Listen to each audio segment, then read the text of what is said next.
Somewhere in eastern Lebanon, about 1,000 meters above sea level, in a valley pinched between two mountain ranges, there is a place that makes engineers go quiet. Not the kind of quiet that comes from beauty, though it is beautiful. The kind of quiet that comes from standing in front of something that should not be possible, and knowing that you cannot explain it, and knowing that the people who built it left almost no record of how they did it. The place is called Baalbek. And if you could stand there tonight, in the dark, with the floodlights off and only the moon overhead, you would feel it immediately. A weight to the air, a scale to things that does not match the world you walked in from. The columns alone are taller than a 5-story building. The platform they stand on is older than most of what you can see. And somewhere beneath your feet, locked into the foundation like the bottom card in a house of cards, are 3 stone blocks that each weigh somewhere between 800 and 1,000 tons. Each one, not a structure, not a wall, individual blocks of limestone, each one the weight of a fully loaded Boeing 747, moved from a quarry several hundred meters away and fitted into a retaining wall with a precision that still has no complete technical explanation. And nearby, still sitting in the quarry it was cut from, unmoved for roughly 2,000 years, there is a stone that weighs somewhere around 1,650 tons. Some estimates push it higher. Nobody ever moved it. Nobody has ever fully explained why it was cut, or how anyone intended to move it, or what stopped them. It lies there still, in half freed from the bedrock, patient and enormous and silent, waiting for a question that no one has yet managed to ask in quite the right way. This is where we begin tonight. Not with aliens, not with lost super civilizations or technology we have somehow forgotten. The real story of Baalbek is in its own way stranger and more impressive than any of those. It is the story of a place that accumulated meaning and ambition across thousands of years, that drew generation after generation of different peoples for different reasons, and that finally produced, under the Roman Empire, one of the most audacious engineering projects the ancient world ever attempted, and then left behind a puzzle that 2,000 years of subsequent human history has not entirely solved. To understand why Baalbek became what it became, you have to begin not with the stones, but with the ground, because places like this do not become sacred or strategic or legendary by accident. They become those things because the land itself makes them inevitable. The Bekaa Valley runs roughly north to south through what is now eastern Lebanon, wedged between 2 mountain ranges that run parallel like the sides of a long corridor. To the west, the Lebanon Mountains. To the east, the anti-Lebanon range, with Mount Hermon anchoring the southern end.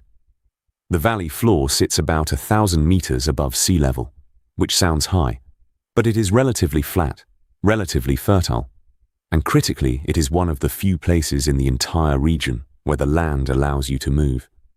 To the east and west, the mountains are walls. But through the Bekaa you can travel north toward Syria and Mesopotamia, or south toward Canaan and Egypt. It is, in every meaningful sense, a natural highway through otherwise difficult terrain. Baalbek sits almost exactly in the middle of that corridor. This matters more than almost any other single fact about the site. Armies move through the Bekaa Valley. Trade caravans move through the Bekaa Valley. Ideas move through the Bekaa Valley. And wherever those things converge over long enough periods of time, something gets built to mark the crossing. Sometimes it is a fort. Sometimes it is a market town. And sometimes, when the people passing through are looking for something to explain the forces that seem to govern their lives, it becomes a sanctuary. The valley also has water. The Litani River runs through it. And there are springs that would have made the area viable for permanent settlement, going back thousands of years before anyone was keeping written records. Fertile ground, reliable water, and a position at the crossroads of ancient Near Eastern trade routes. You almost did not need to choose to build here. The place chose you. The name itself carries layers. The oldest name we have reasonable confidence in is Baalbek, or some close variation of it. The first part, Baal, comes from the Semitic word for lord or master, and was the title given to any number of regional storm and fertility deities across the ancient Near East. It is the same root that appears in the Hebrew Bible, in Phoenician inscriptions, in Canaanite religious texts. Baal was not a single god with a fixed identity. It was more like a designation, a title applied to the dominant divine power recognized in a particular place. The second part of the name, Bek, is less certain. Some scholars connect it to a local geographic feature, possibly a spring or a watercourse. Others link it to a Semitic root meaning valley or hollow. The etymology is genuinely debated. What the name almost certainly indicates, in some combination of meanings, is the place of Baal, the Lord's domain, a site already recognized as sacred long before any empire arrived to claim it. Then the Greeks arrived and renamed it Heliopolis, City of the Sun. It was a translation, or at least a reinterpretation. The local deity being worshipped at Baalbek was associated in the Greek and later Roman imagination with solar divinity. And so the place became a sun city, aligned in the Roman religious imagination with Heliopolis in Egypt, that ancient center of solar worship on the Nile. The name Heliopolis was both a recognition of existing local tradition and a rebranding of it. Here is your God, the Romans were effectively saying, but now he belongs to our imperial pantheon as well. The coexistence of these two names, Baalbek and Heliopolis, running side by side through history, is itself a kind of fingerprint. It tells you that no single culture ever fully erased what came before. The Semitic name persisted because the local population persisted. The Greek name spread because political power spread. When the Arab conquest came centuries later, the older name reasserted itself, and Baalbek is what it has been called ever since. Names are rarely just labels. They are records of who won, who lost, and who refused to entirely disappear. What all of this points toward is something archaeologists describe when they call a site a palimpsest. A palimpsest is an old manuscript that has been scraped clean and written on again, except the old writing never quite disappears. You can still read the layers underneath, if you look carefully enough.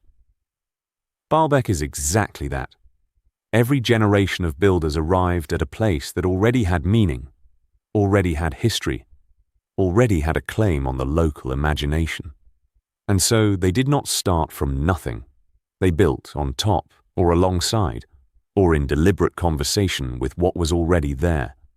This is how major sanctuaries tend to work.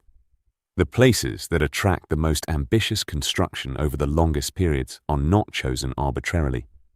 They accumulate.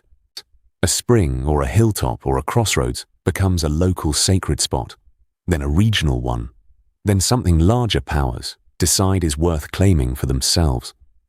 The scale grows not because a single empire decides to build something enormous, but because generation after generation of different people, for different reasons, all independently arrive at the conclusion that this particular piece of ground is worth the effort. Before Rome arrived, the Bekaa Valley had been inhabited continuously for thousands of years. Archaeological surveys of the broader region have turned up evidence of Bronze Age settlement, pottery shards, traces of occupation that push back well into the second millennium before the Common Era, possibly earlier. People were living here, farming the fertile valley floor, moving along those trade routes that made the region so strategically valuable. And in the religious world of the ancient Near East, communities that farmed and traded did not separate their practical concerns from their sacred ones. The gods who mattered were the gods who controlled rain and harvest and the forces that made survival possible or impossible. Which brings us to Baal, and specifically to the deity most closely associated with this part of the Levant. Hadad, the storm god whose thunderclaps were understood as divine speech, and whose reign was the literal difference between a good harvest and starvation. Hadad was worshipped across a vast stretch of the ancient Near East, from Mesopotamia down through Syria and into Canaan. He appears in texts, in personal names, in the iconography of temples across the region. He was often depicted holding a lightning bolt or standing on a bull, symbols of power over the sky and the land beneath it. Now look at the Bekaa Valley again, 1,000 meters above sea level, flanked by mountains that catch moisture from the Mediterranean and can release it as rain or snow. A valley where the difference between a wet spring and a dry one would have meant the difference between enough food and not enough. If you lived here, you watched the sky. You read the clouds building over the Lebanon mountains. You waited for the storms to break. And you believed, as almost every agricultural society in the ancient world believed, that someone out there was deciding whether those storms came or did not. The landscape almost demanded a storm god. The landscape was already a temple, and the deity it implied was Hadad. The Phoenicians, who became the dominant cultural and commercial power along the Levantine coast through the first millennium before the Common Era, carried versions of these storm deity traditions with them wherever their trade networks reached. Phoenician religion was not a single unified system. It was a family of related practices, local variations on shared themes, adapted to the needs and the geography of individual communities.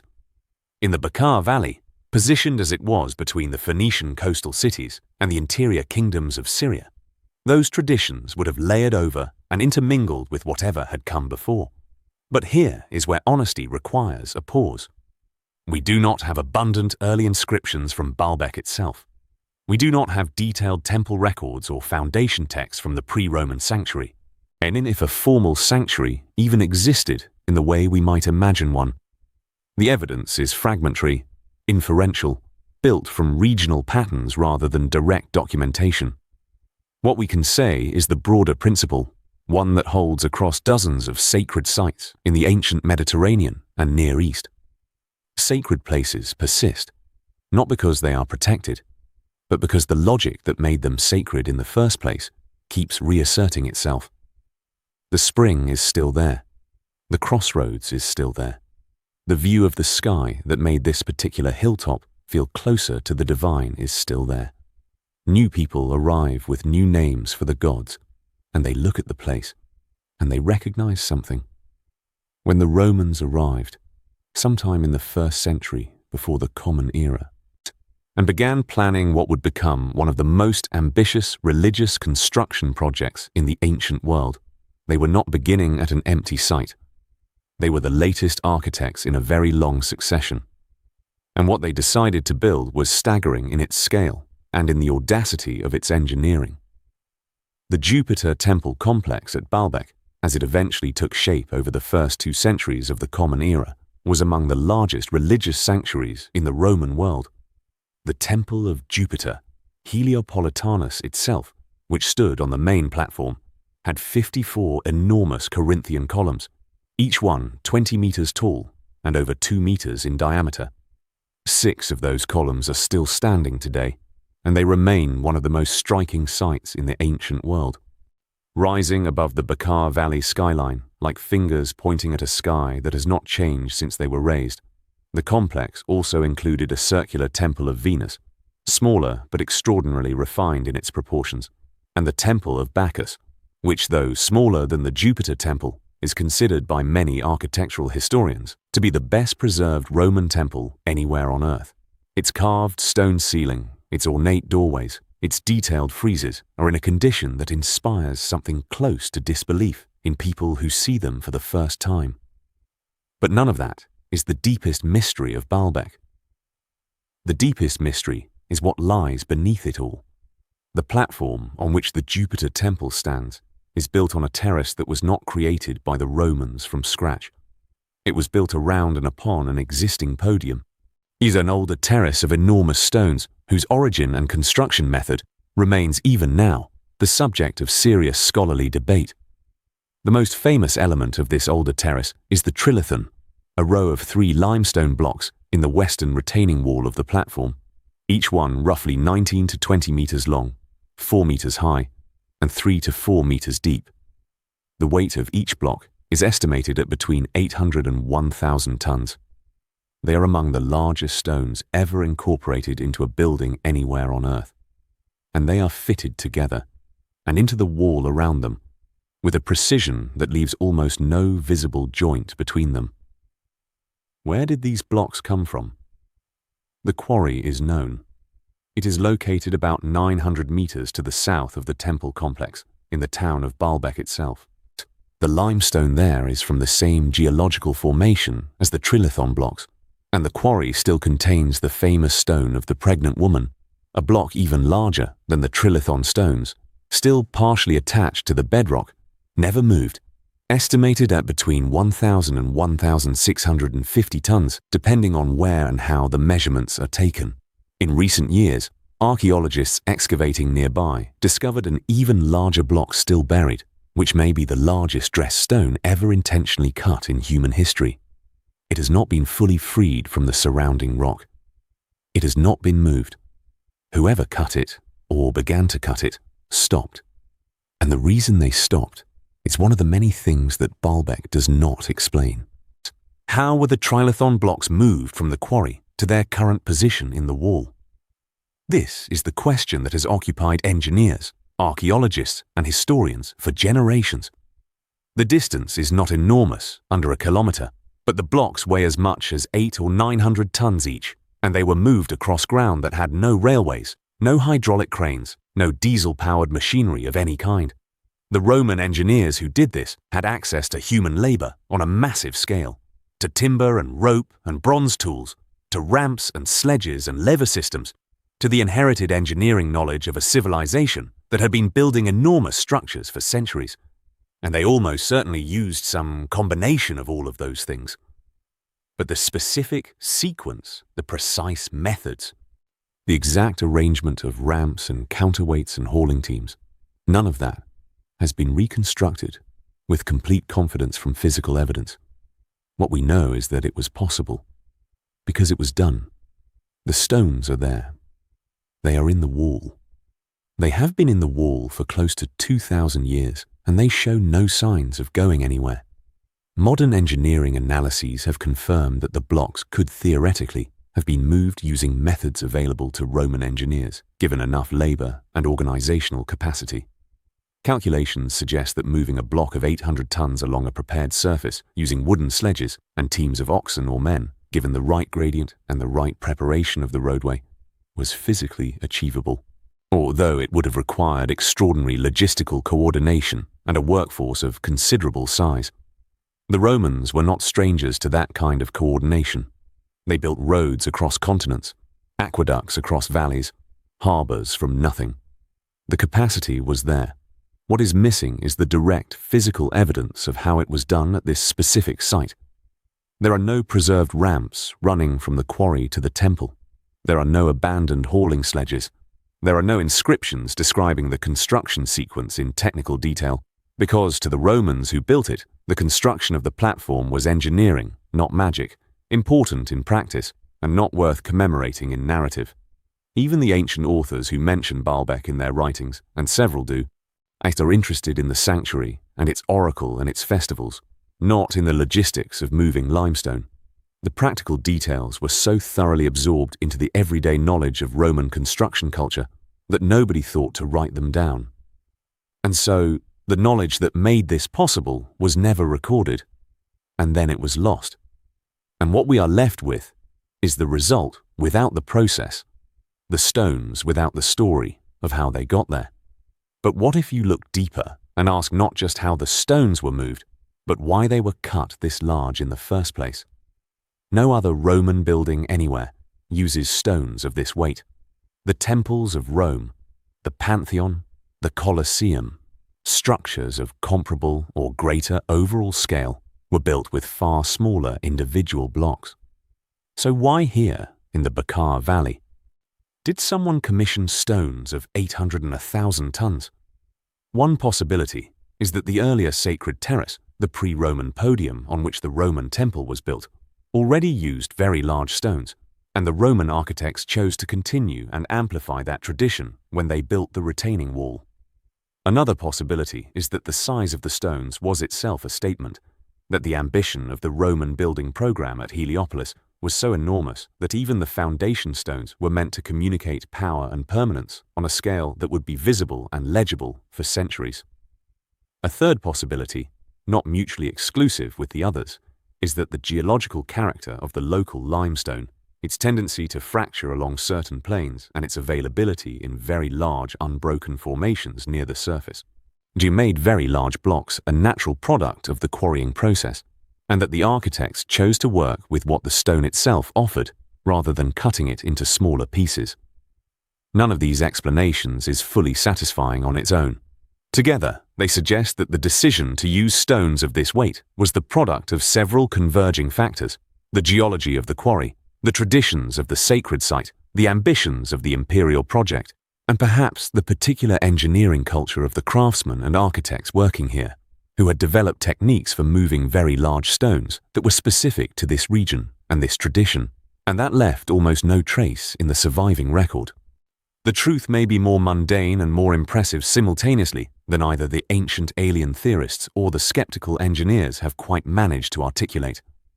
The site accumulated other mysteries over the centuries.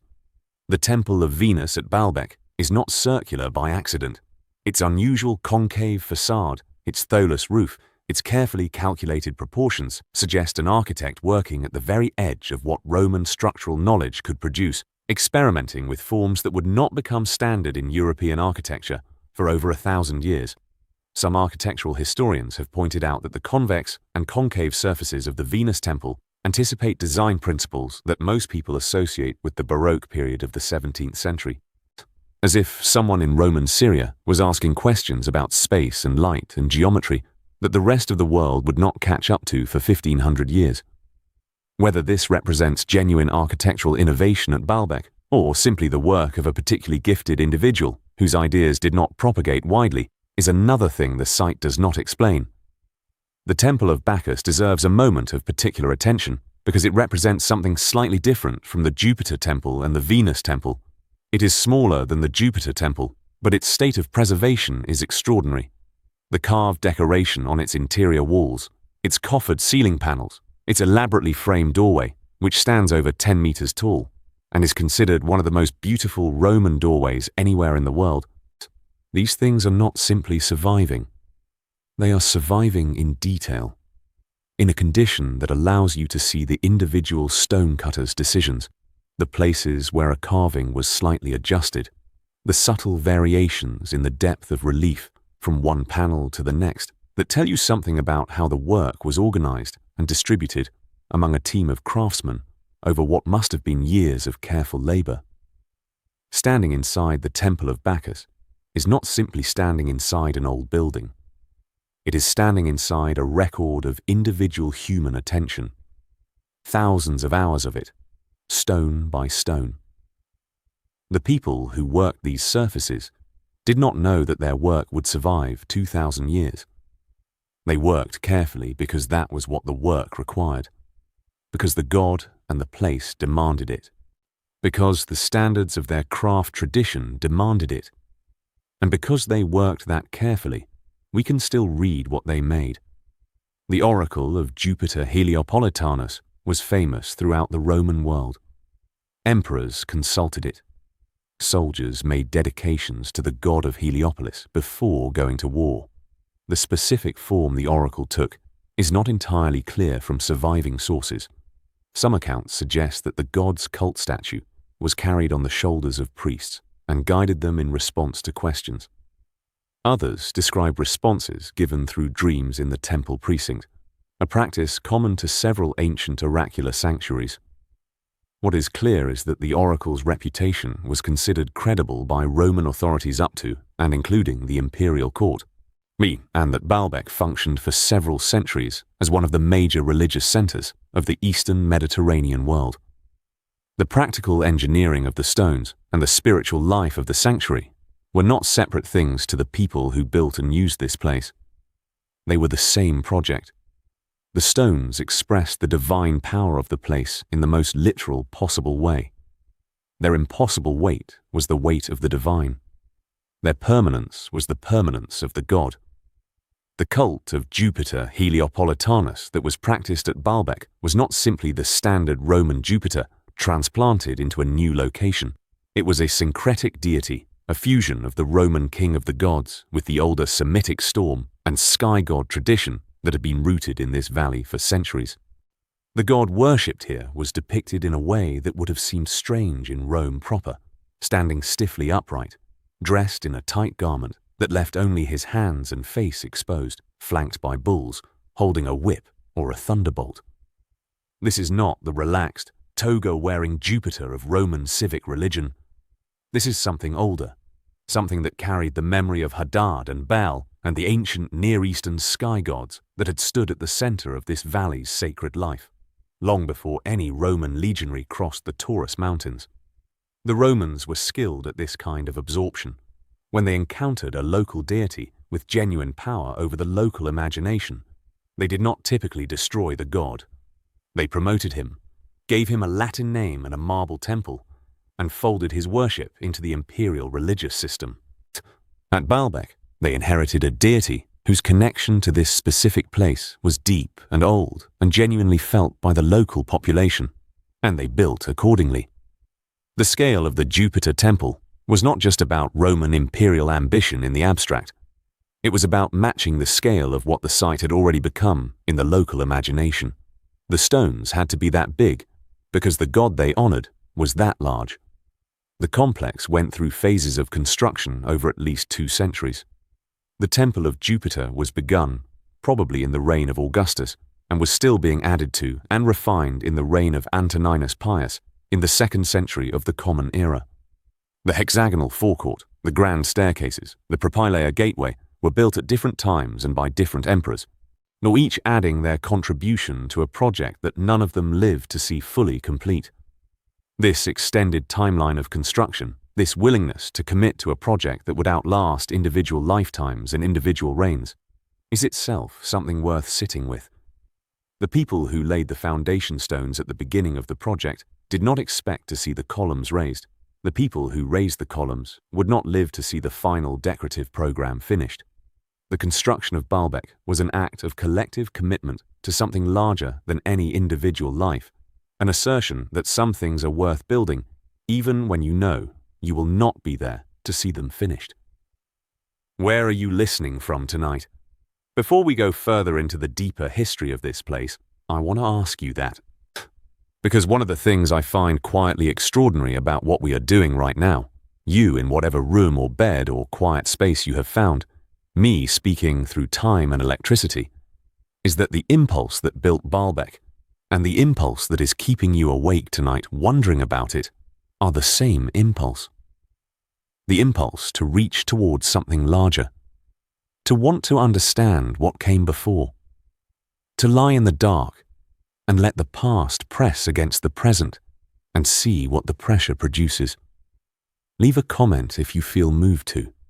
Tell me where in the world you are. I read them, and every time it is the same thing. A small map of the curious, scattered across every time zone, keeping the same question alive. After the Roman period, Baalbek continued to accumulate history.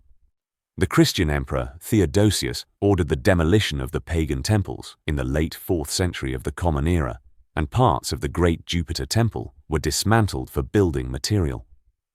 A Byzantine church was constructed within the temple precinct, its builders reusing the columns and stone of the structure they were displacing, following the same logic of sacred accumulation that had governed the site for 1,000 years before them. The site that had been a Canaanite hilltop, a Phoenician sacred ground, a Roman temple complex, became a Christian sanctuary, and then, in the 7th century, came under Arab control, and the temple platform was converted into a fortress. The enormous stone terrace that had been built to honor Jupiter Heliopolitanus became the foundation for a medieval citadel, its trilithon blocks now serving as the base of towers and walls that had nothing to do with solar deities or Roman imperial ambition. Earthquakes in the medieval period brought down most of what remained of the original 54 Jupiter temple columns. Where once a forest of 20-meter columns surrounded the temple cellar, only 6 remained standing, and those 6 have stood through subsequent earthquakes, through centuries of neglect, through the vibrations of 20th century artillery fire during the various conflicts that have passed through Lebanon. They stand still. The ground has shaken many times in the 2,000 years since those columns were raised. The mountains have not moved. The stones have not moved. The 6 columns of the Jupiter temple have not moved.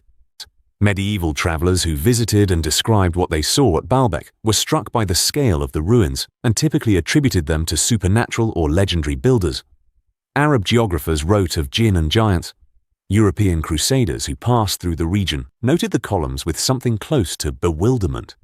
The local tradition that the stones had been quarried and placed by Solomon, or by his enslaved supernatural workforce, persisted for centuries. This is the same pattern that appears at nearly every site of extraordinary construction from the ancient world. When later generations encounter something they cannot explain through the technology they know, they reach for an explanation that lies outside ordinary human capacity. The attribution of impossible stones to supernatural builders is not ignorance. It is a form of honest acknowledgement. Something happened here that we do not know how to account for. Therefore, it must have been done by beings who could do what we cannot. The stones were still waiting when modern archaeology arrived in the 19th and early 20th centuries. German and French excavations in the late 19th century began the systematic study of the site, clearing centuries of accumulated debris and fortification from the Roman temple complex. What they found confirmed that the visible Roman structures were themselves built on an earlier platform of larger stones. The trilithon was not hidden. It had been visible and remarked upon for centuries. But the systematic study of its dimensions, its geological origin, and its relationship to the rest of the construction gave the question of how it was built a new precision and a new urgency. The question of how has not been definitively answered. What we have are plausible reconstructions, engineering analyses, and experimental archaeology that together suggest the broad outlines of a method without confirming the specific details. The most widely accepted hypothesis is that the trilithon blocks were moved on large wooden sledges along prepared roadways or ramps, using a combination of human and animal traction, with lever systems used to adjust position and alignment once the blocks reached their destination. The gradient from the quarry to the temple platform is gentle enough to make this physically possible. Though the calculations required to manage a load of 800 tons without catastrophic failure would have demanded significant engineering knowledge and careful preparation of the hauling surface. The Romans had that knowledge. They had demonstrated it at other sites around the empire. The challenge at Baalbek was not that the task was beyond Roman engineering in principle. The challenge was the specific combination of scale and precision required. The trilithon blocks had to arrive at the temple platform, not just intact but positioned accurately enough to fit into a wall where the joints between them are measured in millimeters. If you look deeper into the physical evidence, you find hints of how this might have been accomplished. At the quarry, the stone of the pregnant woman lies in a cutting that shows the broad chisel marks and point pick work consistent with the same techniques used on the trilithon blocks in the wall. Tool marks on the quarry floor and on the separated faces of the unfinished blocks suggest a working sequence in which the stone was progressively freed from the bedrock on all sides before any attempt was made to move it. This required not just cutting down through the rock, but undercutting the base of the block along its entire length, a delicate operation that had to be done carefully to avoid cracking the stone before it was freed. The fact that several blocks in the quarry remain unfinished, including the enormous block discovered in recent excavations, suggests that the quarrying process sometimes encountered problems, and that the response was not to cut the block into smaller pieces, but simply to abandon it and start elsewhere. On the temple terrace itself, careful surveys have identified cuttings in the bedrock whose purpose is debated, areas of disturbed fill that might conceal remnants of temporary construction works, segments of wall where the bedding of the gigantic blocks suggests they were slid into shallow prepared channels rather than lowered from above. Future archaeology might firm some of this up. Ground-penetrating radar surveys of the area between the quarry and the temple have identified subsurface anomalies that could represent the remains of a construction ramp or a prepared hauling road. if excavation confirmed a long linear feature of compacted earth and gravel aligned with the quarry face and the trilithon wall. It would not answer every question about the construction method, but it would narrow the range of viable hypotheses significantly. There is also the question of lifting. Moving the blocks across relatively flat ground is the easier half of the problem. Raising them to a height of several meters and positioning them precisely in the wall is the harder half. The evidence here is even thinner. We know that the Romans used large cranes, capstans, and pulley systems for lifting heavy stones at other sites. We know that the lifting capacity of these systems, while impressive, was not unlimited. Moving a block of 800 tons upward even a few meters using rope and timber technology requires a carefully designed system of mechanical advantage that pushes the limits of what ancient materials could sustain. Whether the Romans at Baalbek used a ramp system that allowed the blocks to be slid upward rather than lifted vertically, or whether they developed some combination of ramp and crane technology specific to this site, is something the physical evidence does not yet tell us clearly. What the physical evidence does tell us clearly is that the work was done by human beings, using tools and materials available in the 1st and 2nd centuries of the Common Era, coordinated by engineers and architects who knew what they were doing and had done comparable things before. There is no physical evidence of anything else. There are no anomalous materials, no tool marks inconsistent with Roman technology, no structures or artifacts that require an explanation outside the known capabilities of the ancient world. The mystery of Baalbek is not that it was built by something other than human beings. The mystery is that human beings built it, and built it to this standard, and left almost no record of the process. The mystery is not supernatural. It is archaeological. It is the gap between the result and the documentation, between the stones in the wall and the knowledge of how they got there. Let me ask you something now. While the night is at its quietest, think about what it would have meant to stand at this site when it was functioning, when the temple of Jupiter was complete, and the columns were upright, and the oracles were being consulted, and the incense was burning. The scale of the place was not accidental. The Romans who designed it understood that architecture is a language, and they were saying something very specific. They were saying, this god is the largest god. This place is the most important place. This empire is the most powerful empire. And because they said it in stone, in limestone blocks of 800 tons, the statement has outlasted the empire that made it by 1,500 years. The empire is gone. The oracle is silent. The god has been replaced by other gods, and then by other ideas about what gods are. But the stones are still there. The trilithon is still there. The 6 columns are still there, rising above the Bakar Valley in the same way they have risen above it for 18 centuries, patient and enormous and indifferent to the passage of everything that has happened below them. This is something that Baalbek does to you if you let it.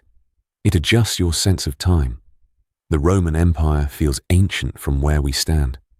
But from the perspective of the trilithon blocks, the Roman Empire was recent. The stones in the quarry were cut from rock that was deposited as sediment at the bottom of an ancient sea roughly 80 million years ago.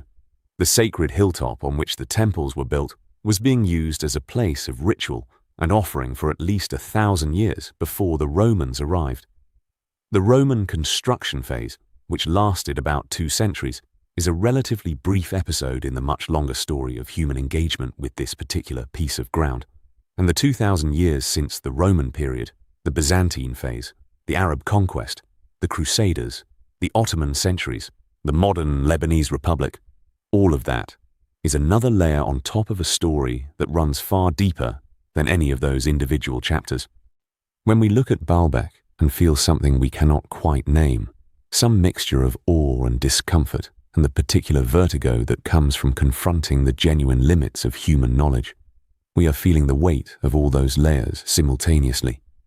The Canaanite farmers who watched the sky and prayed for rain are in that feeling. The Phoenician merchants who passed through and recognized the sacred ground are in it. The Roman architects who decided to build something impossible are in it. The Arab geographers who looked at the ruins and reached for legends of giants are in it. And all the generations in between, all the pilgrims and soldiers and scholars and travelers who stood where you are standing now in imagination, who looked at the same stones and felt the same wordless pressure of a question they could not quite formulate. They are all in it too. Where are you tonight? What time is it where you are? Leave a comment when you wake in the morning and tell me. Because the map of people lying in the dark, thinking about Baalbek, scattered across every time zone, is itself a kind of monument. A monument to the same impulse that built the place in the first place. The impulse to reach towards something that will outlast you. The impulse to try to understand what came before. The impulse to stay awake a little longer, because the question is worth it. Let the stones settle now in your imagination. Let the columns stand in the moonlight at a distance, their details softening into suggestion. Let the quarry lie quiet in the dark, the unfinished stone still half attached to the bedrock, patient in the way that only very large things can be patient. Let the valley spread out below the temple terrace, its fields and roads and scattered lights, a thin film of the present laid over the deep geology of the past. The mountains to the east and west have not changed. The river still moves through the valley floor. The springs that made this place viable for settlement 10,000 years ago are still running. The sky overhead is the same sky that the storm god Hadad was believed to inhabit, the same sky that Roman priests read for omens, the same sky above you now. You do not need to solve the mystery tonight. The mystery has been waiting 2,000 years, and it will wait a little longer. What you can do is simply hold the question lightly, the way you hold something heavy that you know you cannot carry far. The question of how the stones were moved. The question of why this particular piece of ground accumulated so much human attention across so many different cultures and so many different centuries. The question of what it means that we still do not fully know. These are good questions. They are the kind of questions that matter not because they have answers, but because asking them keeps us honest about the limits of what we know and curious about what lies beyond those limits. Baalbek is an invitation to that kind of honesty and that kind of curiosity. And the fact that you are here tonight, letting a 2,000-year-old mystery keep you company as you fall asleep, is its own small answer to the question of why it matters. Sleep well. The stones will still be there in the morning.